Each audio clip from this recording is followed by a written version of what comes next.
कि आप भी साड़ी का नया व्यापार शुरू करना चाहते हैं और आपके भी माइंड में बहुत सारे क्वेश्चन आ रहे हैं कि मैं घर से करूं या दुकान से शुरू करूं, कितने बजट में साड़ी का धंधा शुरू हो सकता है, कौन सी रेंज में मैं साड़ियाँ खरीदी करूं, क्या रेंज में क्या मार्जिन रख सकते हैं हम, और सबसे मेन बात कि मैं सूरत से साड़ी मंगा रहा हूँ तो वो मेरे पास कैसे पहुँचेगी।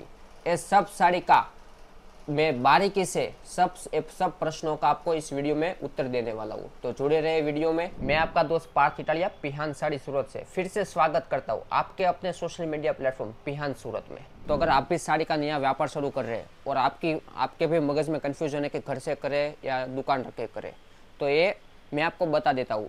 ये सबसे पहले डिपेंड करता है आपके बजट के ऊपर। अगर आपका स्मॉल बजट है, लाइक 20,000 या 30,000 का बजट है, तो दुकान ना रखें, क्योंकि जब भी नया बिजनेस शुरू करते हैं तो सबसे मेन बात होती है कि हमारा 80% बजट स्टॉक में जाना चाहिए, कि नया माल की खरीदी में हमारा 80% बजट यूज होना चाहिए।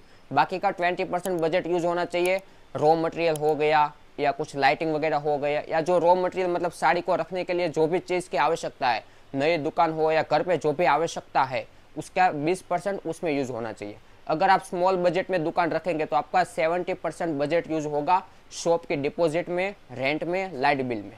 तो ये गलती मत करें। अगर आपका स्मॉल बजट है 20,000 या 25,000 या मैं तो बोलता हूँ 1 लाख तक का बजट है, तब तक आप शॉप ना लें, घर से साड़ी का बिजनेस शुरू करें।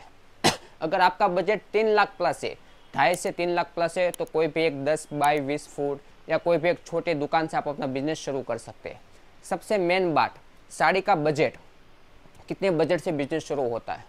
तो अगर आप मैं मेरी बात करूं, मुझे दूसरों की नहीं पता, मैं मेरी बात करूं, मेरे पास तो आप 5,000 से भी आप साड़ी का बिजनेस शुरू कर सकते हैं।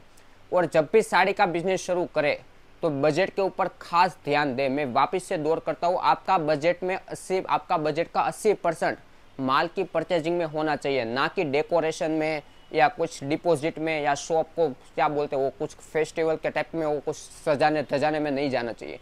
जो इतना भी बजट है 80% बजट आपका स्टॉक या नई डिज़ाइन परचेजिंग में जाना चाहिए। अभी डिज़ाइन परचेजिंग हम कैसे करें उसके ऊपर आते हैं। डिज़ाइन परचेजिंग आप डिपेंड ऑन आपके एरिया, आपके एरिया में किस तरह के लोग रहते हैं, कौन सी साड़ी पहनते हैं। लाइक अगर आप साड़ी का बिजनेस शुरू करना चाहते हैं पर आपके अगल बगल में सब मुसलमान लोग हैं या कुछ मोमेडियन एरिया है, तो वहाँ साड़ी का बिजनेस नहीं चलता। क्यों? क्योंकि वो सबसे ज़्यादा सूट पहनते हैं। तो अपनी अगल बगल की लोकेशन, कस्टमर को पहचाने और वो हिसाब से रेंज रखें।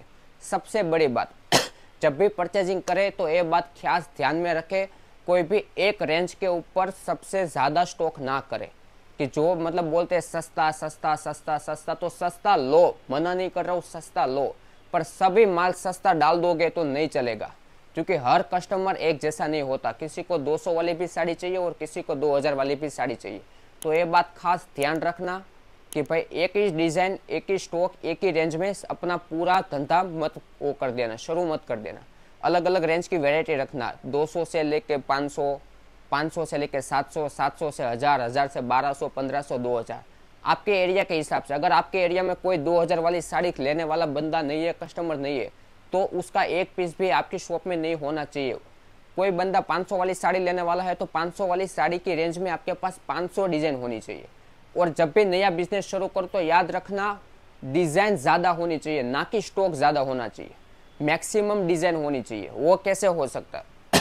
अगर आप किसी रिटेलर के पास जाओगे या कोई भी मतलब जो बोलता है कि भाई मैं मैन्युफैक्चर हूँ, सूरत में आपको हर गली में 5 मैन्युफैक्चर मिलेंगे।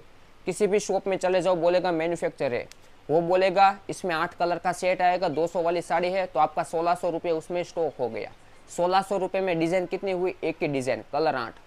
मतलब आप 50,000 का माल लोगे, 50 डिज़ाइन भी आपके पास नहीं आएगी, सिर्फ कलर आएगा, स्टॉक आएगा। तो वो गलती मत करना। जब भी नया बिजनेस शुरू करो तो मैक्सिमम मैं बोलता हूँ वापस से 80% आपका डिज़ाइनिंग में मतलब परचेजिंग में जाना चाहिए। और मैक्सिमम डिज़ाइन, आपको डिज़ाइन की वेराइटी मिलनी चाहिए कस्टमर को, और फैब्रिक की वेराइटी मिलनी चाहिए। लाइक लिलन हो गया, कॉटन, मैसूरी सिल्क, डोला सिल्क, चंदेरी कॉटन या गाजरी सिल्क, ऐसी फैब्रिक की वेराइटी, रेंज, और उसके बाद आपको डिज़ाइन की वेराइटी मिलनी चाहिए। तो जब भी नया धंधा शुरू करो तो स्टार्टिंग में सेट टू सेट वाला परचेजिंग को अवॉइड करना। जो डिज़ाइन में आपको सिंगल पीस मिल सकता है, भले वो पूरा सेट हो, कि वो डिज़ाइन में आपको 4 कलर है या 8 कलर है, पर उसमें से आप अपने सिलेक्टेड कलर ले सकते हो, तो उसको सबसे पहले प्रेफर करना।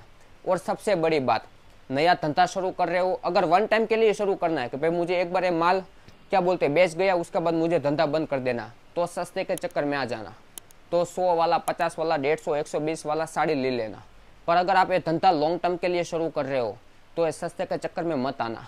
सबसे बड़ी बात प्रीफर होता है हमारे धंधे में रिपीट कस्टमर। अगर आपका रिपीट कस्टमर 0 है तो 1 साल या 2 साल बाद आपका धंधा बंद हो जाने वाला है। क्योंकि आज रिटेलर और शॉप ओनर, होलसेलर, सबकी मेन प्रॉब्लम वही होता है, रिपीट कस्टमर। अपना पूरा धंधा रिपीट कस्टमर पे ही चलता है, और रिपीट कस्टमर तभी आएंगे जब आपके पास क्वालिटी वाला माल होगा। और सबसे मेन बात, धंधा बढ़ाने का सबसे मेन बात होता है वॉइस टू वॉइस माउथिंग, मतलब वॉइस टू वॉइस मार्केटिंग।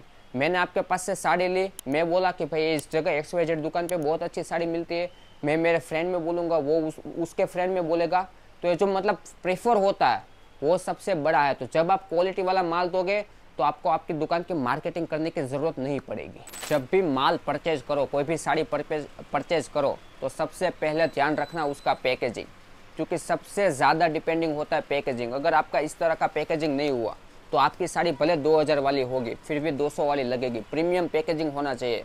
और सबसे मेन बात, जब भी साड़ी कस्टमर हाथ में ले तो उसका फिनिशिंग प्रॉपर आना चाहिए। ऐसे मतलब मैं बोलने बैठूँ तो ये पूरा दिन कम पड़ जाएगा कि भाई साड़ी में क्या क्या ध्यान रखना चाहिए, कौन कौन सी बात को हमें अवॉइड करना चाहिए, कौन सी बात पे हमें ज़्यादा फोकस करना चाहिए, पर ये सब मैं आपको डिटेल में नहीं बता सकता। मैं इतना बता सकता हूँ, वापस से बोलता हूँ कि जब भी माल परचेज करो 80% आपका बजट परचेजिंग में जाना चाहिए, बाकी का 20% आपका रॉ मटेरियल वगैरह हो गया या अदर एक्सपेंस में जाना चाहिए। अब मार्जिन की बात करता हूँ, सब साड़ी पे सेम मार्जिन नहीं रखना है। जो कोई बोलता है कि हर साड़ी पे 100 रुपया कमा लेंगे, ऐसा नहीं है। 200 वाली साड़ी ले रहे हो, उस पर 100 रुपया कमा रहे हो, बहुत अच्छी बात है। पर 2000 वाली साड़ी बेच रहे हो और उस पर भी 100 रुपया कमा रहे हो, तो ये बहुत मतलब क्या बोलते हैं, बंदरों वाली बात हो गई है हमारी, समझो आप। हर साड़ी पे सेम मार्जिन नहीं रखना। मार्जिन का क्राइटेरिया बनाओ। 200 से लेकर 500 तक के रेंज होगी तो उसमें 30 या 35% मार्जिन ऐड करेंगे। 500 से 70, 500 से 700 या 1000 हो गई तो उसमें 45 या 50% मार्जिन ऐड करेंगे। और 1000 के ऊपर के हो गए तो उसमें हम 65 to 70% मार्जिन ऐड करेंगे। और अभी मेन बात, अगर आप सूरत से माल रहे हो तो आपके पास माल कैसे आएगा। आपने जो भी माल परचेज किया है मेरे से या XYZ या किसी से, तो उसमें 2 तरीके से माल आता है। एक आता है कुरियर से, एक आता है ट्रांसपोर्ट से। कुरियर आपको महंगा पड़ेगा। जब भी आप 10 पीस या 20 पीस से कम माल लेते हो तो वो बाइक कुरियर भेजता है। जो भी सेलर है, होलसेलर है या रिटेलर, वो बाइक कुरियर भेजता है। आज मार्केट में कुरियर में 1 kg का रेट होता है 80 रुपया, और 1 kg के अंदर 2 साड़ी आती है, मिनिमम 2 साड़ी आती है, मतलब आपको पर साड़ी पे 40 रुपया कॉस्ट लगता है। दूसरी हो गया ट्रांसपोर्ट। ट्रांसपोर्ट से आपको माल आता है तभी जब छोटा पार्सल बनता है। सबका छोटा पार्सल अलग अलग बनता है। मेरे यहाँ 30 साड़ी का बनता है, किसी का वहाँ 60 का बनता है, किसी का वहाँ 50 का बनता है। ट्रांसपोर्ट छोटा पार्सल आता है बाय ट्रांसपोर्ट से। ट्रांसपोर्ट में पर केजी 1 kg का रेट होता है 7 रुपये से लेकर 10 रुपये तक, और 1 kg के अंदर आती है 2 साड़ी, मतलब आपको एक साड़ी पे ट्रांसपोर्टेशन कॉस्ट 3 रुपये ही पड़ता है। कुरियर में जहाँ आपको 40 रुपया पड़ रहा था, वहाँ ट्रांसपोर्ट में आपको 3 या 4 रुपये ही पड़ता है। तो स्टार्टिंग में जब भी नया बिजनेस करो तो एक खास अपने मगज में ध्यान देना कि जहाँ से जितनी कॉस्टिंग कम हो उतनी कॉस्टिंग हमें कम करनी है।